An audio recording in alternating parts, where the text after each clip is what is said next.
नमस्कार, आप देख रहे हैं न्यूज नेशन। आपके साथ मैं हूं लक्ष्य शर्मा।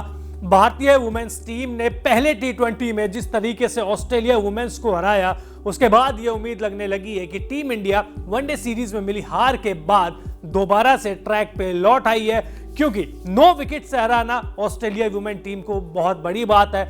एक तरफा मुकाबला वुमेन्स टीम ने जीता। पहले गेंदबाजों ने अच्छी गेंदबाजी करी, उसके बाद जब बल्लेबाजी की बारी आई तो स्मृति मंधाना और शेफाली वर्मा ने अर्धशतक लगाते हुए बता दिया कि हम फॉर्म में लौट आए हैं। और इसके बाद जब दोनों ने शतक लगा दिया ओपनर ने और सामने केवल 141 रन बने हो, तो बाकी बल्लेबाज क्या ही करेंगे। ड्रेसिंग रूम में बैठ के सिर्फ आराम ही किया बाकी के बल्लेबाजों ने। और अब जो दूसरा टी20 मैच खेला जाएगा वो खेला जाएगा 7 जनवरी को, रविवार के दिन। स्टेडियम वही होगा जहां पे पहला मैच हुआ था, यानी कि डीवाई पाटिल स्टेडियम।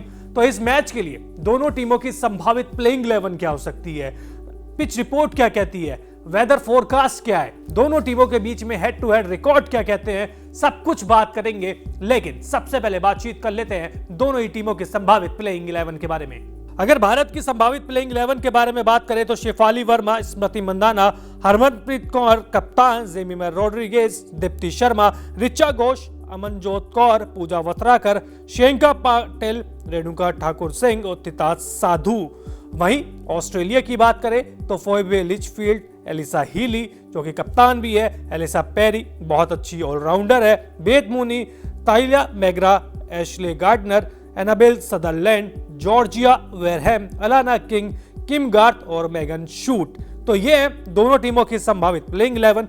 अब अगर दोनों टीमों के हेड टू हेड रिकॉर्ड के बारे में बात करें तो कुल दोनों टीमों के बीच में मैच हुए हैं 32, जिसमें से 8 मैच जीते हैं भारत ने, ऑस्ट्रेलिया ने 23 मैच जीते हैं। नतीजा एक मैच का नहीं निकल पाया है। अब आपको हेड टू हेड रिकॉर्ड बताया, दोनों टीमों की संभावित प्लेइंग 11 बताई। अब आपको पिच रिपोर्ट बताते हैं। डीवाई पाटिल स्टेडियम की पिच वैसे तो बल्लेबाज के अनुकूल मानी जाती है, लेकिन इस पिच पर गेंदबाजों को ठीक ठाक उछाल मिलता है। इस मैदान पर अफ्रीका से लाई गई मिट्टी का इस्तेमाल किया जाता है। ऐसे में यहाँ उछाल बल्लेबाजों के लिए मुश्किल पैदा करता है, और ये चीज हमने देखी है पहले टी20 मैच में भी।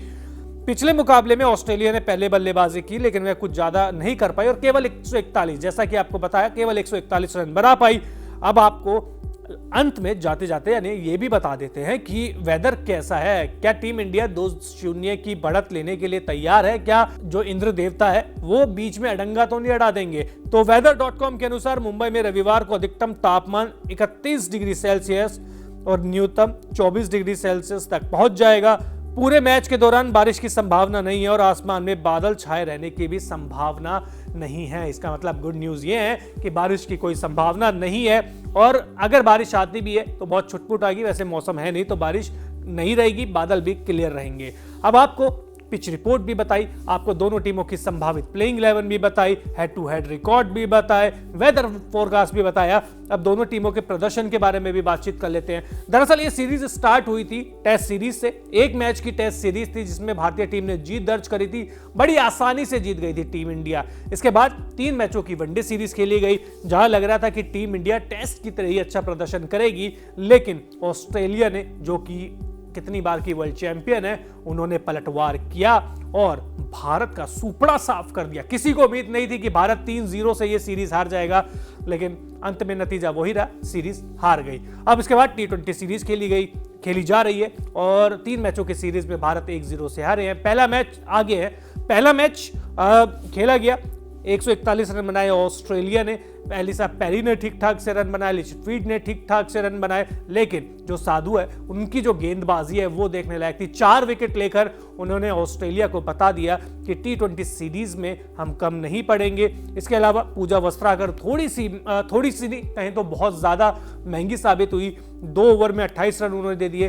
दीप्ति शर्मा ने ठीक ठाक गेंदबाजी करी, यानी पूजा वस्त्राकर को छोड़ के बाकी सभी गेंदबाजों ने अच्छी गेंदबाजी करी। अब स्कोर इतना बड़ा था नहीं तो भारतीय टीम के सामने दबाव भी कम था, लेकिन ऑस्ट्रेलिया जैसी टीम के सामने अगर आप ऑस्ट्रेलिया को हल्के में लेंगे या कहते हैं ना कि लापरवाही के साथ खेलेंगे तो उसका परिणाम क्या हो सकता है वो आपने वनडे सीरीज में देख ही लिया था। टीम इंडिया ने भी कुछ ऐसा ही किया। स्मृति मंदाना और शेफाली वर्मा जो कि आउट ऑफ फॉर्म चल रही थी, दोनों की दोनों बल्लेबाज इसी मैच में फॉर्म में आ गई। दोनों बल्लेबाजों ने 50 भी जमाई और अंत में शेफाली वर्मा ने एक तूफानी पारी खेली, नाबाद रही। वहीं जेमिमा रोड्रिगेज है वो भी नाबाद रही, यानी कि टीम इंडिया ने 9 विकेट से जो जीत है वो दर्ज कर ली। अब आपको पूरा सरकमस्टांसेस बताए, लेकिन एक चीज आपको जाते जाते और बता देते हैं कि अगर आप सोच रहे हैं कि ऑस्ट्रेलिया बहुत ज्यादा कमजोर टीम है, 141 रन नहीं बना पाई, तो गलत फहमी में है। टीम इंडिया की तरफ से भी यही कहना चाहेंगे कि एक मैच जीतकर अगर आप अति उत्साहित हो जाएंगे तो आपको लेने के देने पड़ जाएंगे, क्योंकि ऑस्ट्रेलिया की वो जो खिलाड़ी हैं, एक एक खिलाड़ी वर्ल्ड चैंपियन है, सभी के पास बहुत सारा अनुभव है। सारी की अधिकतर खिलाड़ी जो WPL यानी कि वुमेन प्रीमियर लीग है, इंडिया में होता है IPL की तरह, उसमें भी हिस्सा लेती हैं, भारत में खेलने का अनुभव भी है।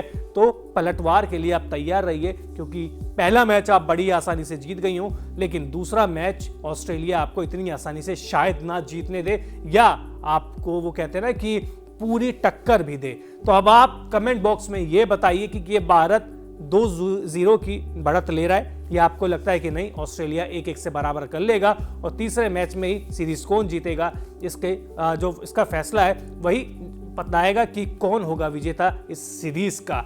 अगर आपने अब तक न्यूज़ नेशन को सब्सक्राइब नहीं किया है तो जल्द से जल्द कर लीजिए। बहुत बहुत शुक्रिया।